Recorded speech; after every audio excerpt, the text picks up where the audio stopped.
Assalamualaikum warahmatullahi wabarakatuh. Halo anak-anak semuanya, apa kabar? Pada pembelajaran kali ini, kalian akan mempelajari tentang sel volta.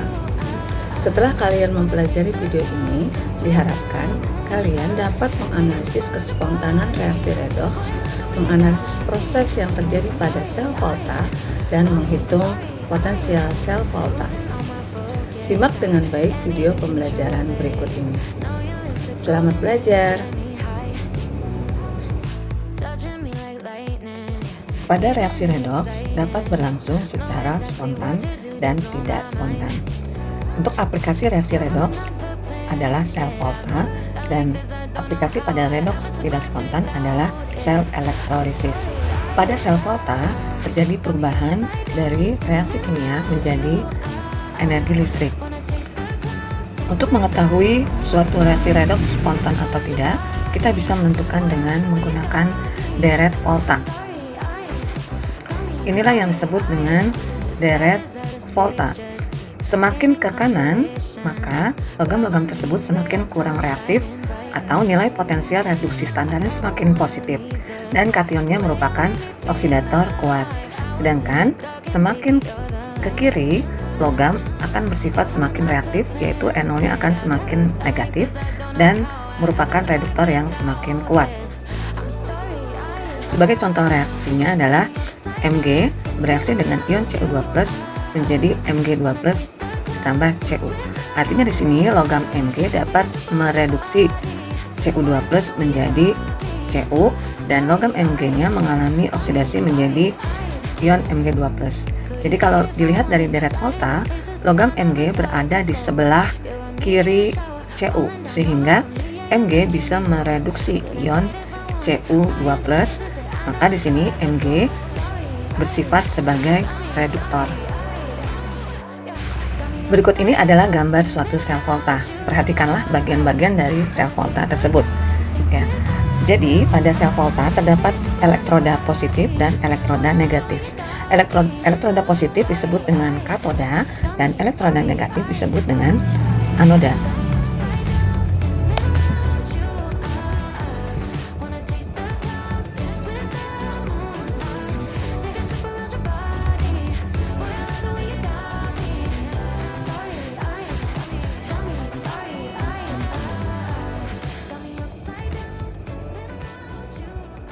Kalau kita lihat di gambar, elektron mengalir dari logam Ni ke logam Pb. Elektron mengalir artinya pada Ni ini melepaskan elektron, sehingga pada larutan Ni NO3 2 kali itu mengalami reaksi oksidasi karena elektronnya dilepaskan. Kemudian elektron yang dilepas dari Ni itu diterima oleh larutan Pb NO3 2 kali sehingga terjadi reduksi. Maka di sini pada larutan PbNO3 2 kali mengalami reaksi reduksi. Reaksi yang dapat dituliskan adalah sebagai berikut. Pada Ni karena melepaskan elektron itu disebut dengan anoda. Jadi di Ni ini adalah kutub negatif dan di Pb adalah kutub positif karena dia menerima elektron. Reaksi yang terjadi pada katoda yaitu Pb2+ mengalami reduksi menjadi Pb, sedangkan pada anoda terjadi reaksi oksidasi yaitu logam Ni mengalami oksidasi menjadi Ni2+ plus 2 elektron. Nah, katodanya adalah Pb, di sini katodanya kutub positif dan di anodanya adalah Ni. Sehingga pada sel volta kita mengenal istilah kapan, yaitu katoda positif dan anoda negatif, di mana pada katoda terjadi reaksi reduksi dan di anoda terjadi reaksi oksidasi. Pada sel volta kita menuliskan notasi sel dengan urutan anoda, kemudian ada pemisah jembatan garam, kemudian dituliskan katoda. Ini yang disebut dengan jembatan garam. Jadi jembatan garam itu adalah tempat untuk mengalirnya elektron-elektron. Ini disebut dengan jembatan garam. Untuk sel volta ini, notasi selnya adalah pada anoda terjadi reaksi oksidasi. Jadi sini Ni menjadi Ni2+.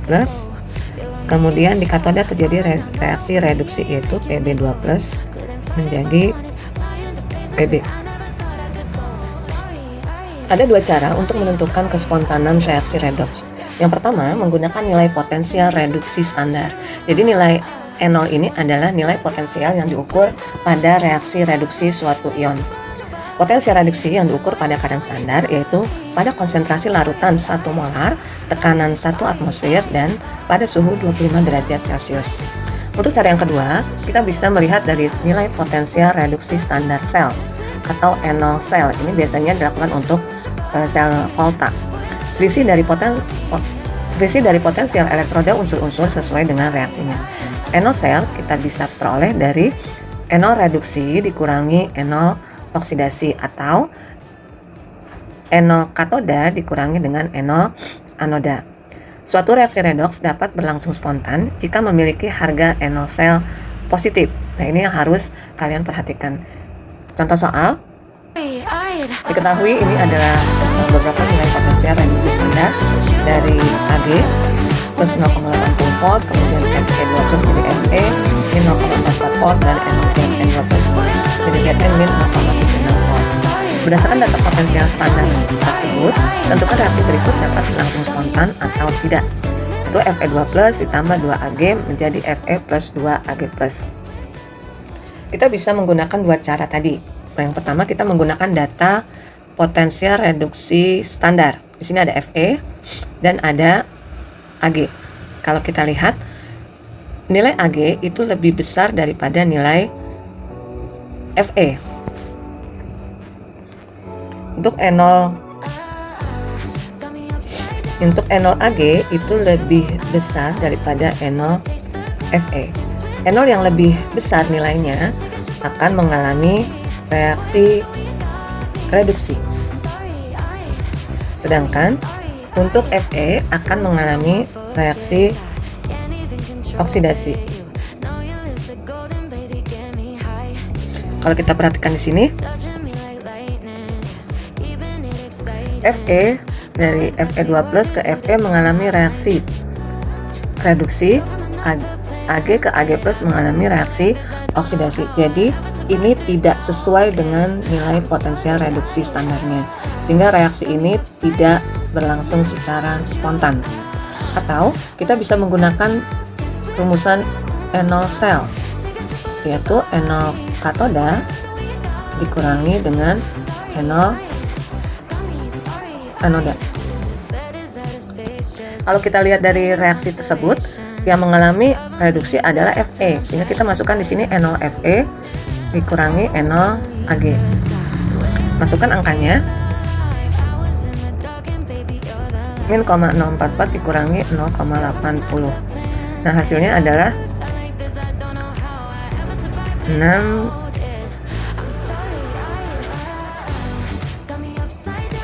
min 0,36 volt. Karena nilainya negatif, maka reaksi berlangsung tidak spontan. Ini reaksinya tidak spontan. Contoh yang kedua, perhatikan sel volta berikut. Ada Al dan Sn, di mana Al menjadi anoda, Sn menjadi katoda. Tentukanlah sel volta berlangsung spontan atau tidak. Kita masukkan rumusan E0 sel, E0 katoda dikurangi E0 anoda. Yang jadi katodanya adalah Sn, yang jadi anodanya adalah Al. Kita masukkan angkanya sesuai data yang sudah diberikan. Min 0,14 dikurangi min 1,66. Ini akan sama dengan, ini adalah